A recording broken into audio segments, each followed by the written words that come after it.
fishing, it's in my soul.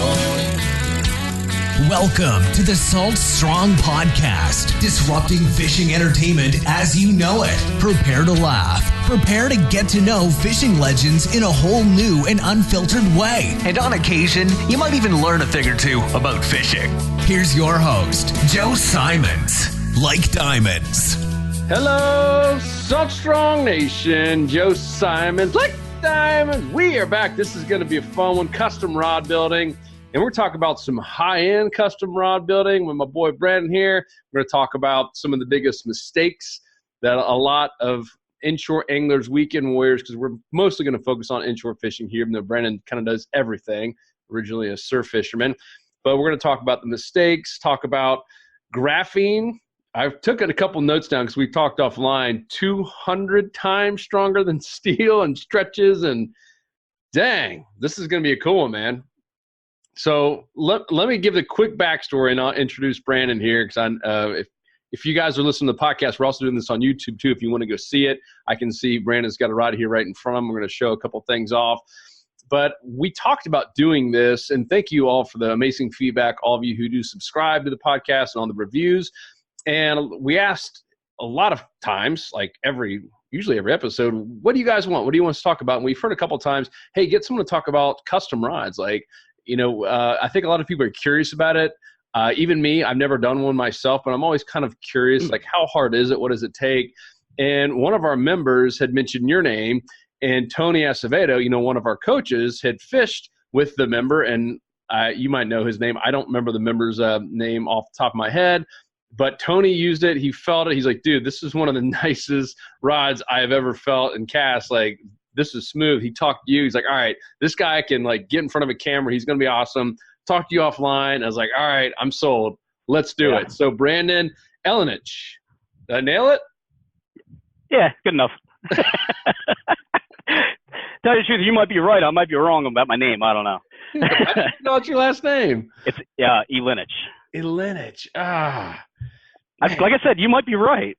I don't know. That's why I have to do every episode Simons like diamonds. People say Simmons and Simundo. I've heard everything. So, yep.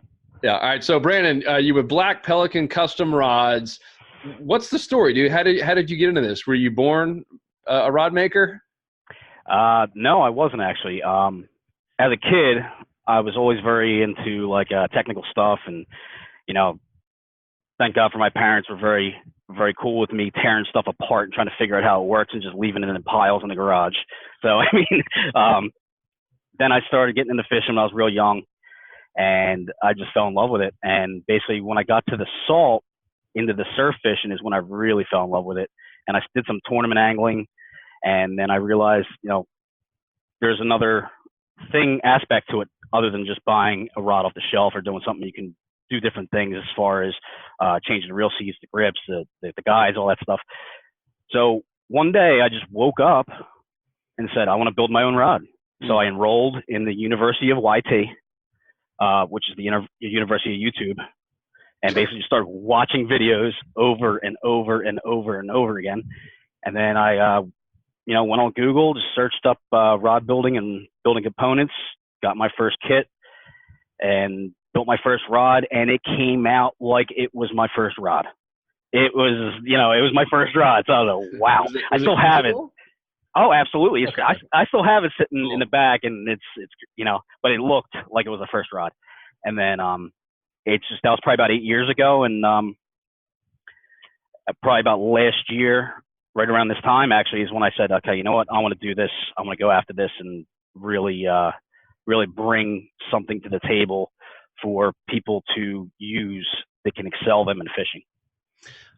What I found is there's not that much. I mean, I take that back. There's a lot of different videos on YouTube about how to, but there's not like any real thorough ones. And some of the ones that are at the top, they were from like 10 years ago. Right. And it's probably some of the ones that you were watching back then. They're so old school, and maybe a lot hasn't changed, but I know some of the components and this, graphene and stuff we're going to talk about has changed drastically. So how many rods were you cranking out like in the beginning? Did you start with that one and then realize, hey, I can make this better? I assume it was a constant just trial and error? Yeah, basically, it's almost like anything. When you start to learn and start to do something new, your first, third, fifth, sixth, seventh isn't going to be, perfect. It's going to take a while, a lot of practice, repetition. And, after a couple of years, that's where I got to now is where, so it's just keep on keeping at it and learning. And what you got to do too is if you're looking at stuff online, there's so many different aspects and you have points from the left, the right, the bottom, the top, and you have to kind of look at logically and put it together. You know what I mean? So you're not taking one person's point of view. You can kind of look at two and say, okay, this will work right. Or, because there's some bad info out there. I mean, Yeah. Well, let's hit the first question then. Like, what are the advantages to doing a custom rod versus store bought? Right. I mean, I have to imagine the majority of people, either buy something online if they've already tested it and they know what they want, like I do, or you go into a store, whether it be a big box store or you go to your local tackle store, or whatever it might be. What are the main benefits besides being able to get your name engraved and that kind of cool stuff? Yeah. Maps, but what are the main benefits? Yeah, you have your basic stuff. You could do fancy wraps and it makes it look like works of art. But what I strive to do is bring a performance aspect to it that is like nothing else you'll see. So, for example, every blank is spined perfectly. The guides are aligned on the spine. So, during casting, when the blank compresses, it's got to release that energy. So if it's off a spine, which would be like every rod has a spine. So if you lock up the action and twist it, you can feel it lock into place. And that's the natural position the blank wants to be in. If it's off a spine, what happens is the compression during casting will want to release. And if it's off a spine, it naturally wants to twist back in that position. So you actually release energy to the side, which is torsion left or right. And it can hinder casting. You can get less distance out of it. And on the flip side is if you're fighting a fish, once you're locked up in that fighting position, if it's off spine, the rod will want to twist back into that natural spot. So you actually feel it when you start getting into bigger fish and everything. You'll have what's known as like rod twist. You'll feel some. I don't know if you ever get hooked up and it's kind of off and it feels like it wants to pull to one side or the other. Comfort with grip sets. You just buy one off the shelf. Every grip is the same. Every grip is the same. Every grip is the same. There's guys that are 6'4". There's lady anglers. There's people that are different sizes, more comfortable for them. So typically when you have a rod butt section, when you're trying to fish, some guys like longer grips for casting. Some guys like shorter grips. And, some anglers like it pretty much right at the elbow for fighting and all that. So you can change the grip position to comfort the angler. So, there's no fatigue. You reduce fatigue if you're casting. I'm sure you're out there all day in the salt and you're throwing. And eventually you're like, oh man, my shoulder, like it's starting to get beat up a little bit. And, change up the grips. There's so many different grips now. Back in the day, it was just strictly pretty much cork. That was it. Now you have wind grips, you have gripless sets, you have EVA, the foam. So you can really tailor a rod to somebody's specific casting and fish playing ability and switching out the guides as far as titanium and assault, so there's no corrosion, lighter.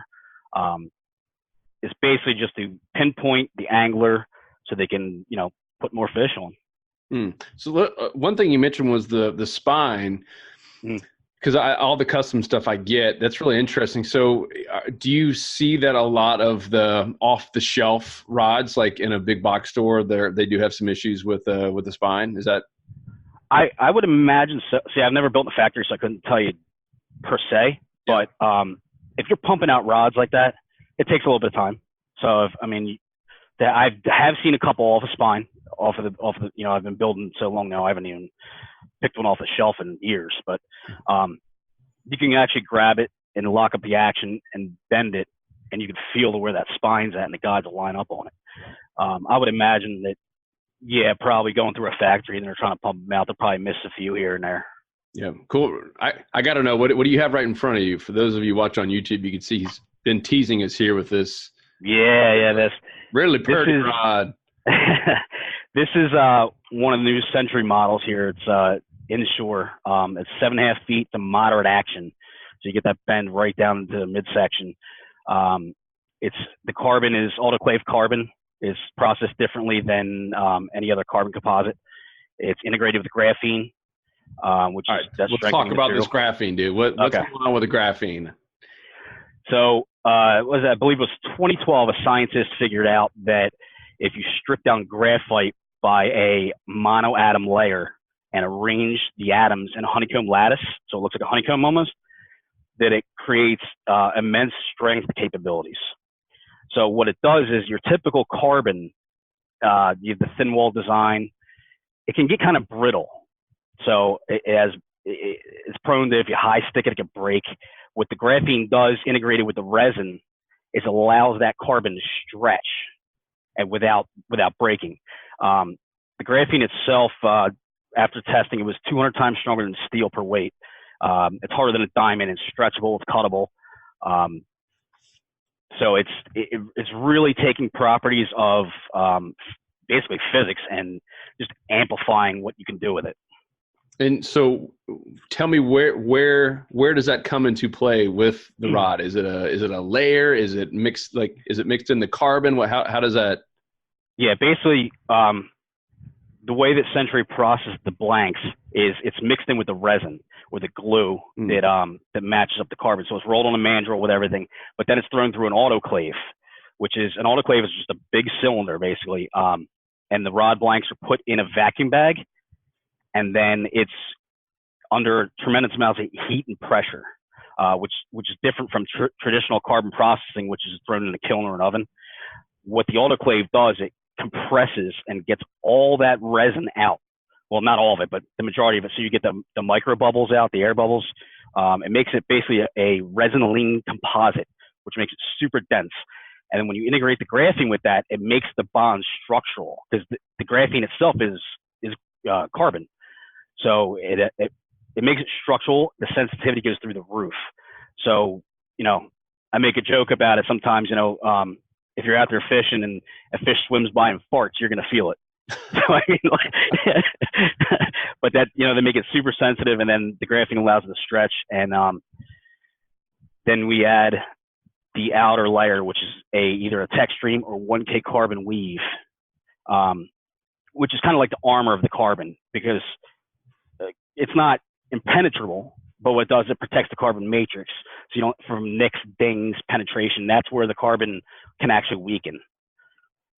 And so what is this? For those of you watching on YouTube, what kind of wrap is this, or what is that? It looks pretty cool from what I can This is the Textream. So it's actually like almost like a carbon tape. It was from a company, I believe, in Sweden. It's basically just an armor for the carbon. And then it actually makes the rod very fast tip recovery. When you cast it, it basically recovers back to zero very quick. It's really good for all casting, but when you're starting to get tighter baits, spoons, jig heads, a lot of tighter stuff, it really loads and handles pretty well. Cool. So you got my attention with sensitivity. So for intro, let's just take like redfish, snook, and speckled trout and flounder. So you're making what looks like kind of like the perfect rod, right? An inshore spinning rod, super light, super sensitive, and crazy strong, which I assume is going to let you have a lighter rod, right? So that you can fight a bigger fish with less. Is that all correct? Is that absolutely? With the integration of the autoclave and the graphene, you can actually get the walls a little bit thinner, take a little bit of weight out of it. One of my guys down in North Carolina there, Mikey, I don't know if you've seen that, what I sent you with the cobia and the redfish. Yeah, I saw that picture. Yeah. That's a 6.5 foot rod with a very small butt diameter. It's very light. I think it weighed out to 3.6 ounces after it was built. And he locked up a 37-inch cobia. Now, the fish did what it wanted to do for a while, but it held up and got him on the boat. So yeah, the sensitivity too is, when you're out there and you're flounder fishing and for specks and all that, you can feel so much more. You can feel the grass when you're coming through it. You can feel, anything, especially flounder. Sometimes, they'll suck that up real quick and you kind of won't even know. And then you miss the hook set because they'll realize and throw it back out. It's so sensitive that you can just feel everything, and it just basically increases your percentage of hooking a fish. Love it. Let's talk about another question I hear all the time is the different actions, right? And it could get confusing because it seems like a lot of manufacturers have slightly different interpretations of fast action and moderate action, medium action.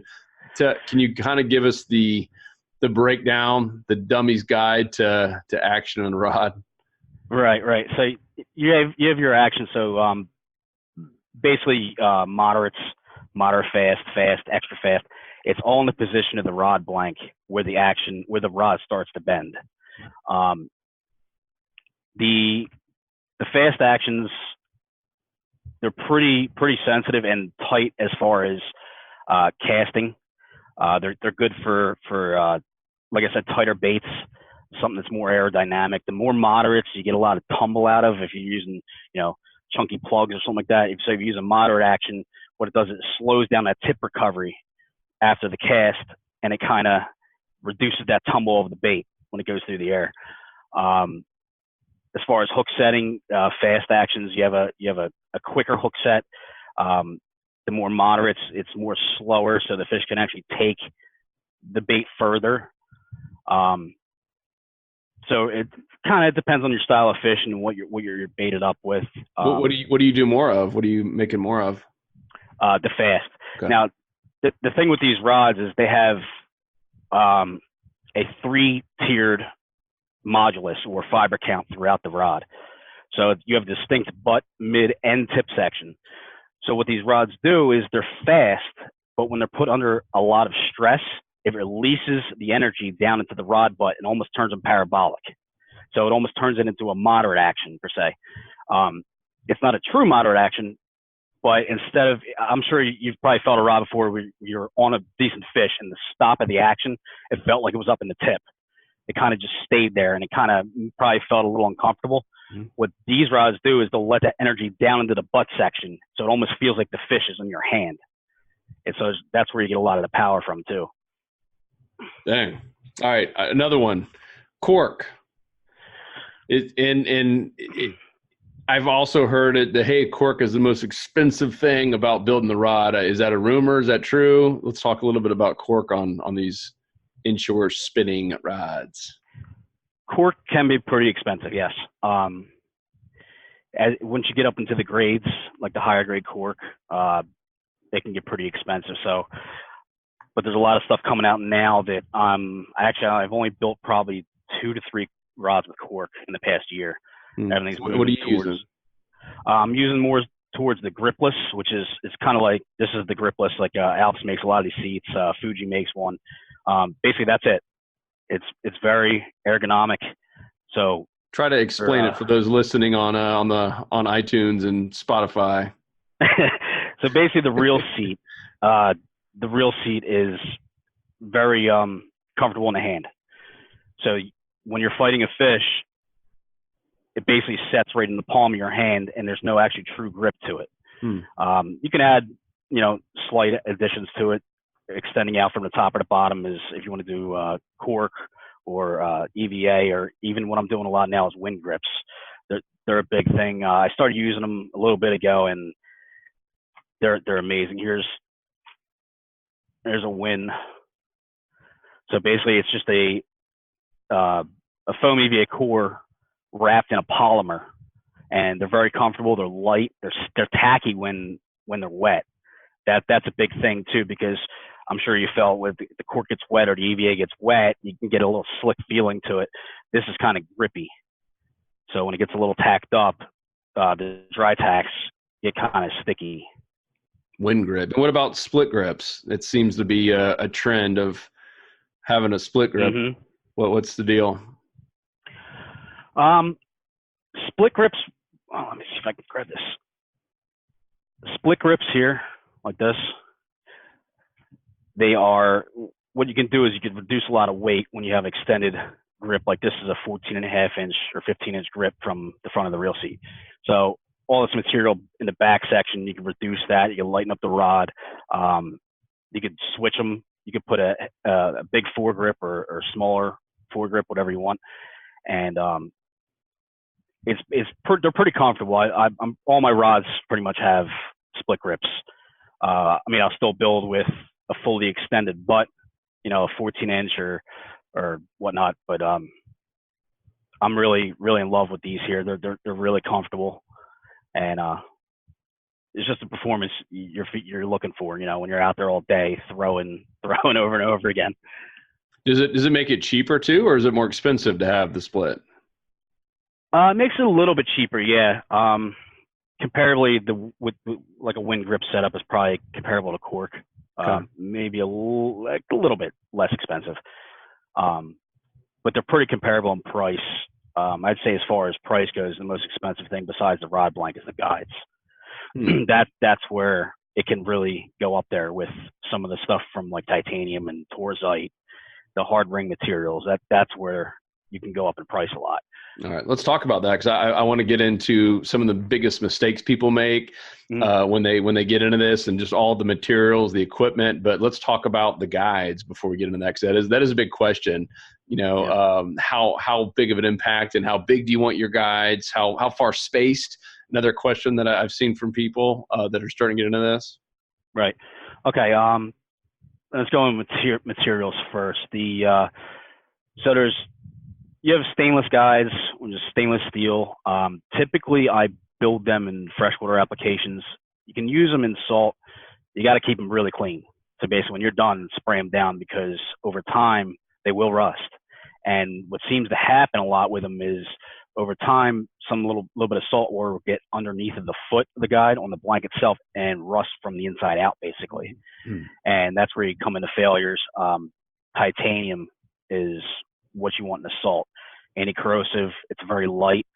And as far as ring materials, there's a bunch of different ring materials that are harder than others, like silicon. Sick rings from Fuji.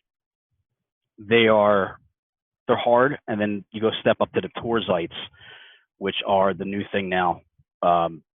They're very hard material, so they're very fracture resistant upon impact. That's what now with the materials, the braid it's not going to tear up rings anymore. It's more or less the impact resistance or the fracture resistance from just your everyday angling. What was your other thing about spacing, you said? Yeah, spacing. So how far apart on the actual blank do you space these things? Yeah, this is the fun part, because all the blanks are so much different. So even just changing the action of the one blank, your spacing is going to be different. The way I do it is basically when the rod is loaded up in the action 90 degree, you want to see that line trace the curve of the blank. So almost be parallel with the whole thing, and you don't want to see this almost like a hexagonal kinking to the line compared to the blank. What that does is it reduces pressure in certain portions of the blank. So if you have one of those tight angles in the midsection of the blank, it can create more stress in that part of the rod than is necessary. Then when you space it, as far as casting goes, you want that to what I'm using a lot of now is the high frame guides. They're smaller rings, they're lighter, and what it does is it traps that line down onto the blank and shoots it out. So there's less line slap. Typically, your older style rods, you had the cone of flight system, where gradually the ring size would drop all the way to the tip. And what happens is especially with spinning rods, when a line comes up the spool, it rotates and it kind of smacks the guide frame or the ring. And every time that happens down the rod, you're losing a little bit of energy. So if you can trap it quickly and have the runners shoot out almost a straight line, you're preserving as much energy as possible for the cast, and you get extremely long casts out of it. So you're going smaller rings than normal? Yeah. Like, for example, this is like a 20 millimeter guide on a high frame. What happens is the high frames raise the ring height up to match up with the spool of the reel, and you can use a smaller ring because of the height of the guide itself. So you're reducing weight, and you can trap the line down onto the blank faster. So typically you have a gathering guide, your front one, and then you have your reduction guides that come down. So like Fuji uses with their Kara system, it's a basically 4-point reduction. You can use a 3-point. So it'll drop 3 times, and then it takes running guides out through the tip, which usually hits about right around 3/4 of the way up the rod, and then it's multiple running guides out. They're very small. You can use micro guides, 6 millimeters, and you put a little more guides on the rod itself, but they're a lot smaller and they're lighter. And then as far as the moderates and the fast, it's just basic guide placement. What I do is when I custom build a rod for somebody, I try to feel what type of reel they're going to use, because that can change the guide placement pretty dramatically. So like inshore is a pretty popular thing for a 3000 series. That's like, everybody's using the 3000 level. So the reel height itself, when the stem comes off the foot, the spool position or the angle comes off at different reel sizes. So you want to match up that first gathering guide with the right angle, so you get the proper casting. And then again, as far as when you fight the fish, you have enough spacing and enough guides to evenly distribute the pressure throughout the rod blank. That's awesome. So what's your go-to if you could pick the ideal rod guide for saltwater inshore fishing? What is it? Is it a specific Fuji? Yeah, okay. No doubt the Fuji titanium Torzite. Okay. They have a high price tag, but from what I've seen, the actual ring size is smaller too. So I don't know if you can see how different this one here is a Torzite and that one's a silicon carbide. So the ring size is smaller, it's lighter, and again, the ring material is very fracture resistant, so it's very hard. So, and how many guides are you like on? Let's just say you have a 7-foot blank. Right about 9 to 10. Okay. Wow. Plus tip. Pretty cool, man. All right.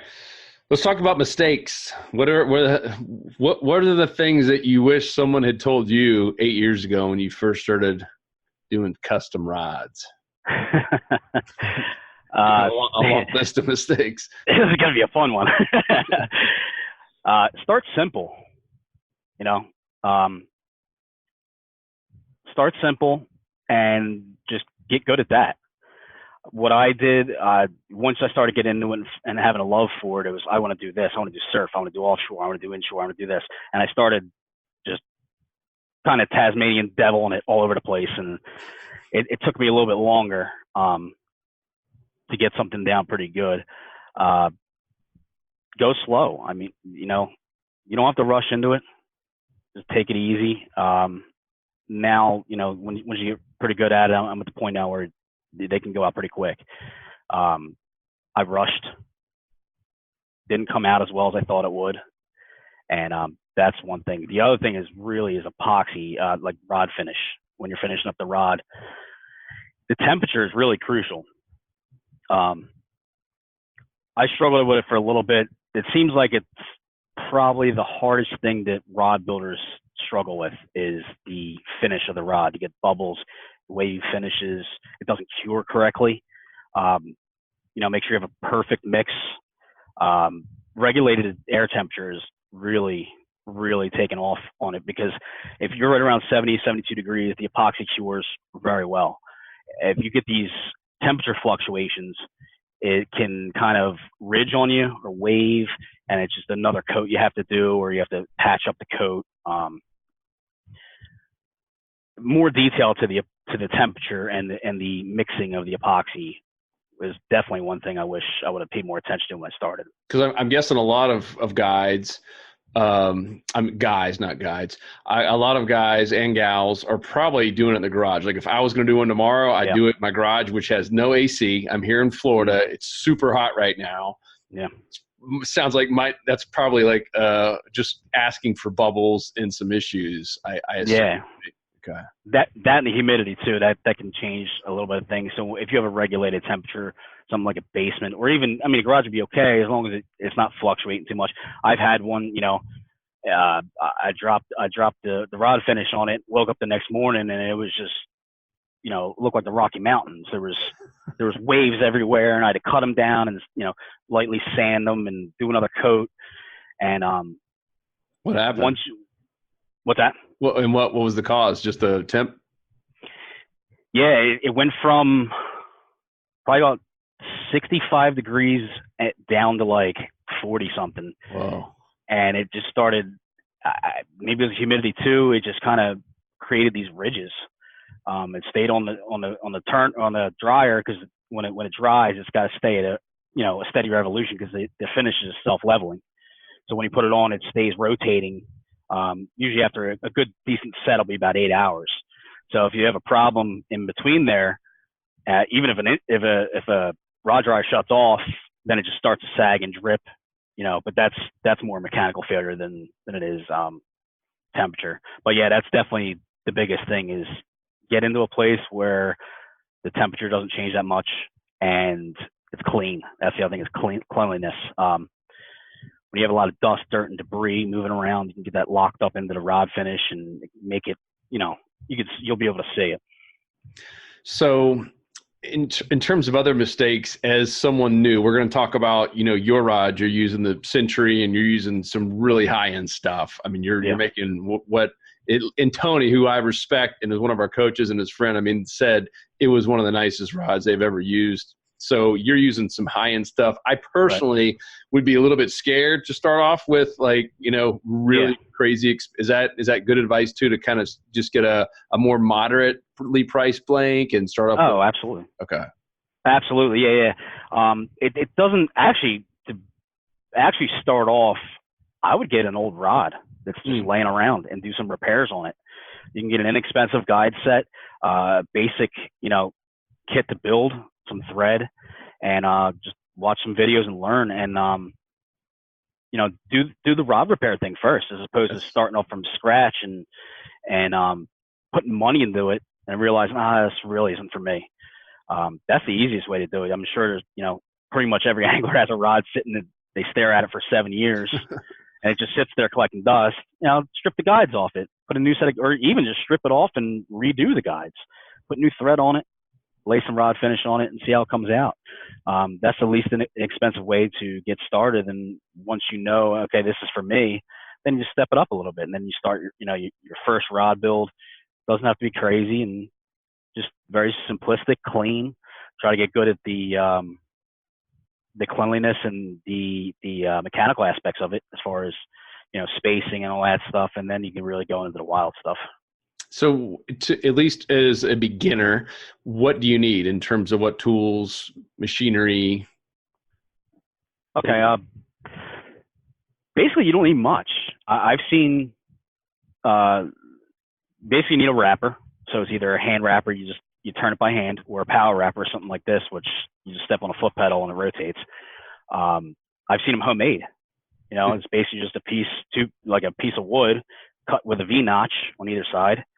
And you have some sort of thread carriage with a tensioner, so you can keep the thread, have some tension on it, and you can just start it like that. You could even make the wrappers homemade. They have inexpensive hand wrappers. As far as tool goes, you'll want a reamer, something like this to ream grips. And basically what that is, it's just a sandpaper cutting tool. Or you can get them in metal too, but it's tapered to the way the rod blank is, so you can tightly fit grips. So like a burnishing tool or a thread packing tool, which is kind of just a smooth surface. The thread down. You can kind of just roll it back and forth, and the thread will lay out more evenly. My favorite one is my thumbnails. Just make sure they're clean, so you're not junking everything up. But you can really pack in pretty tight there. Yeah, basically you can get started easily for under $100. Some simple thread. Materials, and that doesn't include the blank, or does?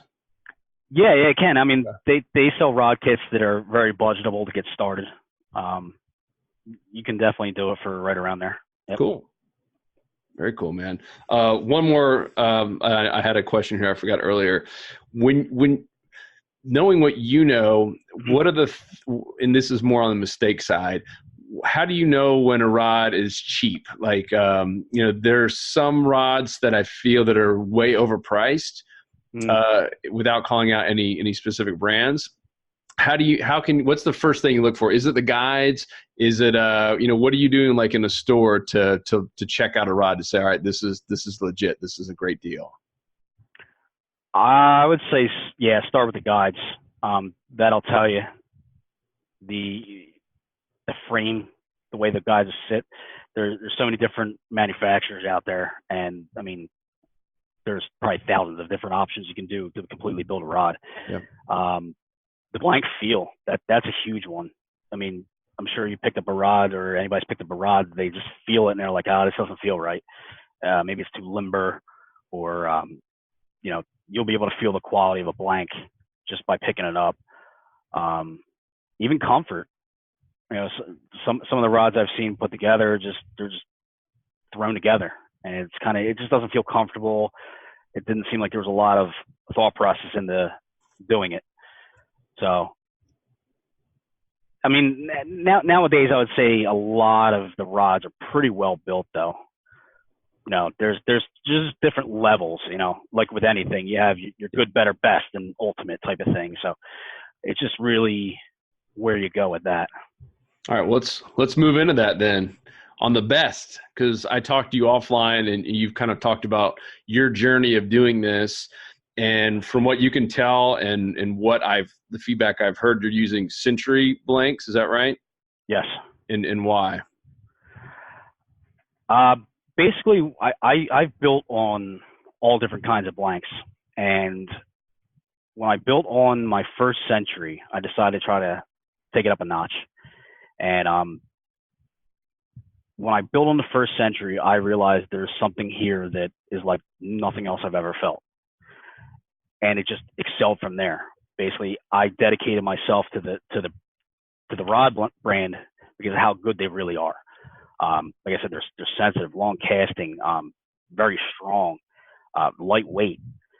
They're very versatile, so you can do many of different applications to it. It was basically trial and error.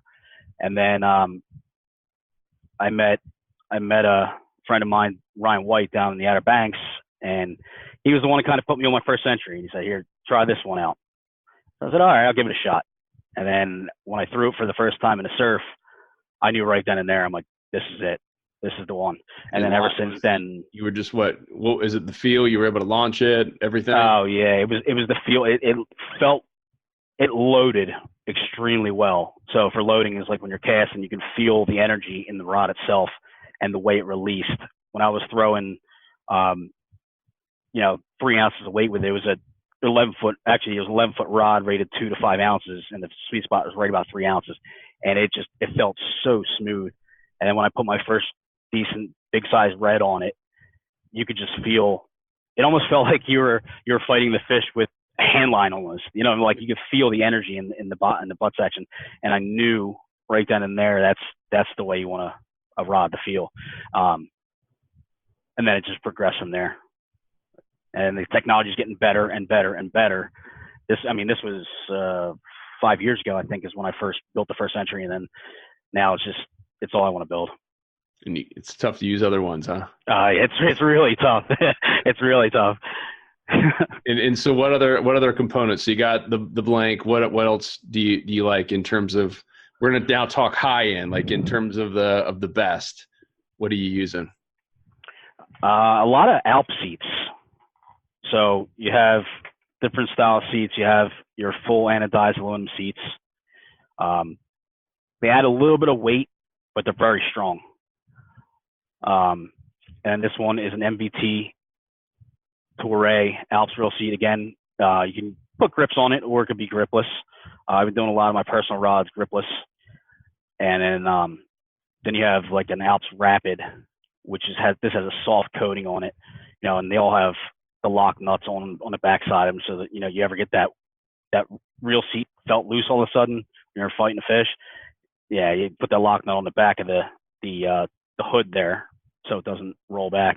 But these seats they're very sensitive because the inserts in them, the carbon inserts, basically it's blank to finger contact almost.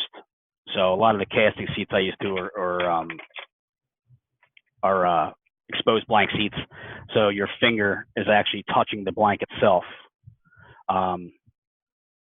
That's what I've been doing a lot with right now is the Alp seats. I love them. They're amazing. And then what else? What else do you need? We already talked about the Fuji guides. Wind grips. Okay. Wind grips. Let's see. Yeah.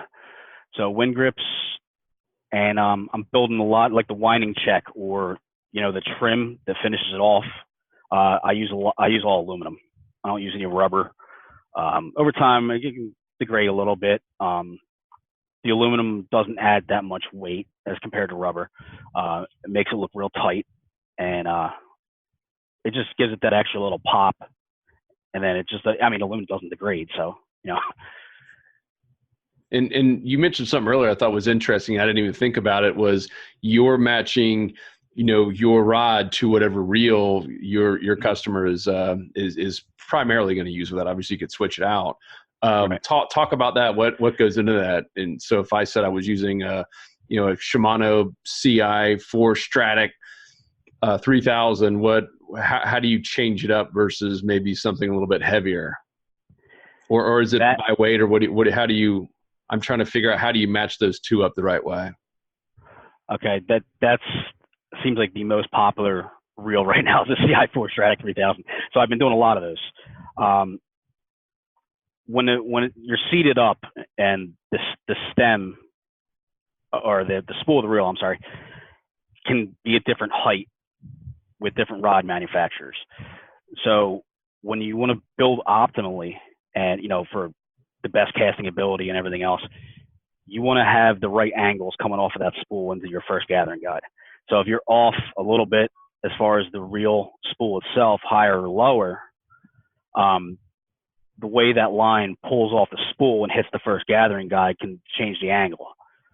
So when you build a rod for optimum performance, you really want to build it for, like for example, this, like I said, it's Stratic 3000. The spool height can be at a set degree, but if you put a 6000 on it, the spool sits a lot higher. Yeah. So the angle's a little more of a drop. Basically, when I build a rod, it'll be classed out for the most versatility, but still being pretty custom. So 3000 to 4000, stay right there. If I'll ask what reel you're using. That way, it just gives me an idea. So I know they're not trying to stuff a 6000 on something I would build for a 3000. So I try to get that angle correct. So it sounds like height is the primary thing, but are you moving like the seat around on the blank based on weight and stuff too to have like a balanced rod? These are all I'm just trying to think through questions I'll have. I was trying to make one. Yeah, absolutely. Going back to what I said before, as far as comfort, some people like a smaller grip set, a longer grip set, depending, and that will change the balance of the rod itself. Depending on the reel, that can change it also. So now you're looking into if it's a little bit too tip heavy, you want to put a little bit of weight in the butt section, maybe change the butt out for something more like rubber, a little bit heavier. Adding weight to a rod, as far as fatigue and all that stuff, is really more not about the weight itself, but more about the balance. So if you have something that's very tip heavy and you're throwing that nonstop, it's kind of like you have your arm out and you're trying to hold something out there. It's a lot harder than it is up tight in your chest. So when you're balanced out, you can throw a rod that's a little bit heavier, but as long as it's balanced correctly, it feels like it's lighter. You don't have that tip heavy feel to it. And so how do you do that? How do you figure that out, that perfect balance? Trial and error. Really. but basically, your stainless guides, you're going to add a little bit of weight towards the tip because they're not titanium. Titanium is very light. Where the reel seat is placed, I'll put, the reel in the reel seat, and I'll be able to balance it basically after it's set up. And just after building on these rods for so long, you just know, right? Where it's supposed to be, but it can change. I mean, if I put a full grip on the back or something, it'll add a little bit of weight to the back, or basically the balance. You want that thing to be comfortable right at the front of the reel seat, or the front, just at the rear of the foregrip. So you basically just put your finger under it, and you can feel the balance of it, and it'll sit level with a reel attached to it with some line on it. Or at least it's supposed to. It's supposed to, right. It's supposed to. But, if it's a little off, you can add a little bit. You can have maybe, a little bit of weight to the butt section of the rod, and it'll balance out almost like a lever. And you mentioned something important. That's with line spooled on too. Yeah, absolutely. Okay. Yeah. Because it's not going to add a ton of weight, but it'll add some weight. So yeah, it's beneficial to have line on it. Cool. And braid and mono is a little bit different, but I mean, there's not so much mono going on now. But what do you got? Something against mono, huh? Hey, once you go braid, you never go back. That was me years ago. I'm mono. I love this mono stuff. And friends are like, "What are you doing? Put braid on there." I'm like, forget that stuff. And all of a sudden I throw braid. I'm like, mono? Who's that? Yeah, kind of a game changer. Yeah. Like right away. I was like, I just gained 40 yards in my cast. Awesome. And all right. So what are the steps? In general, we're obviously not going to build a whole rod here. Where do you start? And where are the places that people make the most mistakes? Well, first of all, get organized. Yeah. Have your stuff organized, because like I said, I'm not the most organized person sometimes, and I'm looking around for stuff and fumbling. And get organized. Get everything you have to build in front of you. Look it out. Do some research on it. And then I go to spine. I mark the blank from the spine. I put the guides accordingly, either the top or the bottom, if it's spinning or casting. I'll basically go up, like from the start at the butt section, you can just go up. So you put the rod butt on, the reel seat. You get your spacing down before you glow it up completely. Make sure it's comfortable. Yeah. And just move up the rod, and then when you drop the guides on, get your spacing down. Do a static test to it. So basically, what you're doing is, before you lock anything down, the reel seat's okay to lock down if you're comfortable with it. But the guide placement itself, you put a reel on and run a line through it and load that action up, and you'll be able to see where the guide spacing should be. If you got to move a guide, if you have to add a guide. Are you just taping it on at this point? Do you tape the guides to kind of test, or? You can. Everybody pretty much starts off using masking tape basically, but zip ties and a little tiny dab of super glue can go a long way. The real small zip ties, they'll hold them on there just fine. And once you have everything set up, then you start wrapping your guides. And I would say that's probably the most frustrating when you first start, is getting the thread to lay the way you want it to, getting it to start. And then, that takes some practice. It takes a little bit of practice. And once you get it down, though, it's, you're good to go. But I would say that's probably the most aggravating. Yeah, I know. I got aggravated. My first rod, what are we doing? And then any other things in terms of you mentioned, the glue, the epoxy, like what are the other big issues where you're just like looking back, like, man, like that was so frustrating. The reel seats, clean the inside of the reel seats very, very well. Some denatured alcohol on like a paper towel or a rag and slide it through there, clean the insides out. Because what happens is, coming from the factory manufacturer, it can have some residue, and that will not let the epoxy set correctly. I actually had a reel seat come loose before. Luckily, it was only one, but it didn't bond correctly. The rod bond that I use is like a U40 rod bond, and I believe it was originally made for airplanes. Is when they first came out with it. But it can hold a lot of pressure with a very thin layer of epoxy. But if it's slick and the epoxy can't bond to the surface correctly, you're gonna have issues. It can let go. It won't hold completely. So that's actually the one thing, is clean, and clean again. Make sure everything's nice and clean, so everything adheres, because you're working with chemicals and glues and that stuff. Anything that touches, if it's oily, even the oil from your hands can change that a little bit. So you want to make sure everything's clean. Do you need to wear gloves though?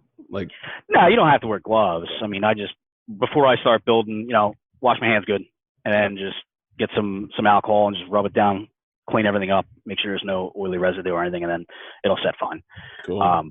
But I would say just pretty much cleanliness is a huge thing, and proper mixes on the epoxy, because they're all like 50-50. So you have a rod finish is 50-50 mix, the hardener and the resin, and same thing with the bonding and the glue. If you have too much hardener as opposed to the resin, it won't set properly. It'll never fully cure, and it'll stay soft, or it won't bond. That's another thing, is just basically when you're using your epoxies or glues, making sure that everything is blended correctly and you have proper mixes, and it'll hold for a long time. That's awesome, man. All right, so tell us about what you're doing now with Black Pelican. We already talked a little bit about Century. Talk about how to get in touch with you, prices. I think that's something people are always curious about. I mean, you're doing pretty high-end stuff. This ain't cheap, but these are rods that are going to be like the ultimate performance rods. Absolutely. You can get in touch with me. My website is blackpelicancustomrods.com, or BPC Rods for short, and that'll redirect you to the site. I'm pretty active on Instagram. That's the easiest way probably to get a hold of me.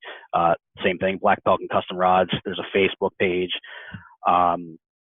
Basically, I'm taking, and I kind of designated what I'm trying to do to inshore and freshwater. I'm doing a little surf here and there, but basically I wanted to pick a lane and just stay with that lane. Yep. That way I can be extremely well versed in what I was doing. Yeah, smart. I mean, everyone these days wants an expert, right? If I'm going to go get a custom rod and spend hundreds and hundreds of dollars on one, I want the guy who's like, all right, this is the dude, Brandon, who makes them for for redfish and snook and tarpon and flounder, et cetera. So that's what I just didn't want to put too many too many things around and try to have too many lanes to go down and get all jumbled around. So this way, if I can dedicate myself to one specific thing, I can essentially be, really, really well versed in it. And like I said, be that expert towards that one specific thing. As far as pricing goes, it varies dramatically. But being on Century and doing a lot of titanium stuff in the salt, it can go anywhere from $389 per rod. I mean, some of the surf stuff can get up to over $1,000. Wow. It's the when you're looking at pricing, you're getting what you're paying for. I mean, that's the one thing that I know. I personally put a lot of effort into it, just for the fact that if it was me spending that kind of money, it's going to be right, Yeah. Which, I mean, it is spending that kind of money because I'm doing it, but it's also really something else. It's also the most important thing too. We grew up thinking that, you spend more money on the reel than the rod, right? It was all about having the coolest looking reel. And like, we were so proud of our reels, and you should be, but the rod is doing everything. The rod's making the cast. The rod is setting the hook. The only thing the reel is really doing is taking line in and out. And obviously you got some drag there, but I mean, the rod is the most critical thing. And that was a big eye-opening thing for us, and Luke was the one that kind of discovered it first, because he was doing tournament fishing. He's like, he saw what I was spinning. I was, buying these nice those are some of the first inshore reels I had. They ain't cheap. And then I would go get some cheap rod. He's like, dude, you're doing it all wrong, man. He's like, I'd rather have a more expensive rod and a cheap reel all day long. And so I think a lot of people don't realize that, how critical that rod is. And that's the most important piece of it all. And so I would spend a lot more money, and I have now. I'm more focused on, hey, what's this rod going to do, and then I start thinking about the reel. Right, exactly. That's exactly right. Because Ariel Rodriguez is Ariel, Tony's yes, friend. Ariel. Yes. Sorry, Ariel. Hey, Ariel, if you stuck around to the end, you got a shout out, brother. Yeah. He caught his personal best spec right after he got the rod. And I think it was 31 and a half inches. That's nice. And when he hit it, he said with anything else, it could not have been done, because what happened was he saw the wake or the plume and it was going away from him. And with the Century, he was able to throw 20 to 30 yards further than his standard rod. And he was able to drop the bait in front of it going away. He wouldn't be able to reach it prior to that. So you could have, the most expensive reel on there, it wouldn't have done anything. So I completely agree with that. Personally, I'm not going to say any company names or nothing like that, but I don't go too crazy on the reels too much. They're there to retrieve and let line off. There's different things as far as drag settings and stuff like that. Now, if it's heavier offshore stuff, we're talking a completely different ball game. I'm not putting something when you have a 600-pound fish on the line. That's crazy. Ball game there, yeah. Yeah, that's something critical when you're fishing in 600 feet of water. Yes, different ball. Right, exactly. But no, I completely agree with that. Personally, that's what I went with, especially in the surf. Is really what I was looking for was casting distance at first, because the surf, a lot of the fish are right up close to you. They're most of the time they are, but there's that time when they're outside of the backside of the bar, or you're in a kayak, or a boat or something, and you can see the school, but you can't hit them. They're too far away, and for you to run up on them, like spook them, really get them out of there, or if the fish are running behind the bar, people are, as far as tournament goes, they can't reach it. They're just hitting the bar at the top of the bar, but I can get over the back of the bar, and that's where they're at back in there. It depends on the conditions, but you want to have that option to be able to do it. And as far as fish fighting, the smaller rod that I showed you, as far as the 37-inch cobia and that huge red that pretty much drug them around in a kayak for a little bit, that was on a small trout rod. So you have the opportunity. Not many rods would have held up to that, I don't think. And he said the same thing too. Mikey in North Carolina, I don't think anything else could have held that. So you have that opportunity to land something when you're not equipped or ready for it. Now, I wouldn't say go ahead and target that species with that rod all day, but you have the opportunity to land that. That's awesome, man. So someone contacts you, I'm curious, timeline and all that. So let's just say I want to get a custom rod built tomorrow. What's the timeline? Because you're in Pennsylvania, right? Is your office where you are? Yeah. Okay. Yeah. I'm in Pennsylvania. It can vary depending on load. Right now I'm kind of tailoring off a little bit. I'm actually going down to the Outer Banks to do some testing on some new models we came up with. Cool. Some of the new inshore models. And so I'm kind of out of it for probably about 2 weeks, but it can vary. It can, anywhere from a week to 6 weeks, depending on the load. So I would say average probably about 2 to 3. 2 to 3. And we also have some production stuff coming out. They're going to be a production style rod, but with a custom builder at heart, basically. So they'll be either stock customs or factory customs. So it'll be built as far as what our customs will look like. And it'll be kind of designed by me a little bit, and then I have some neat aspects to it, but it'll have that performance in mind build to it, as opposed to here's a rod. Yeah, cool. And you guys ship anywhere in the U.S.? Yeah. Yeah. Yep. I'll ship. Shipping is anywhere from like 30 to 45, depending on where it's going. Yeah. Standard. Pretty much. Once it goes over 8 feet, which is typically try to stay away from, but one piece 8 feet, the shipping prices go way up. Yeah. So, but as far as their castability and everything like that, 7.5 is amazing for inshore. Even the 7-footers. For example, the 7-footer, the Weapon Junior that I built out, I threw it 3/4 of an ounce with 10-pound braid, threw it 82 yards. So it's got tremendous amount of distance. You can hit schools far away. 82 yards, huh? Yeah, out of a 7-footer. That's like I was like, wow, that's pretty far. Yeah, 82 feet is what most people are happy casting. Yeah, I think it was like 260 something feet. I forget what it was. I did it in a parking lot, so I measured it out. And made sure it was. But that was some little bit of favorable wind in my back, maybe like 5 miles an hour, 10 miles an hour. Either way, it's pretty impressive. The 6.5-footer, the half ounce, I was throwing a half ounce jig, had about 62 yards.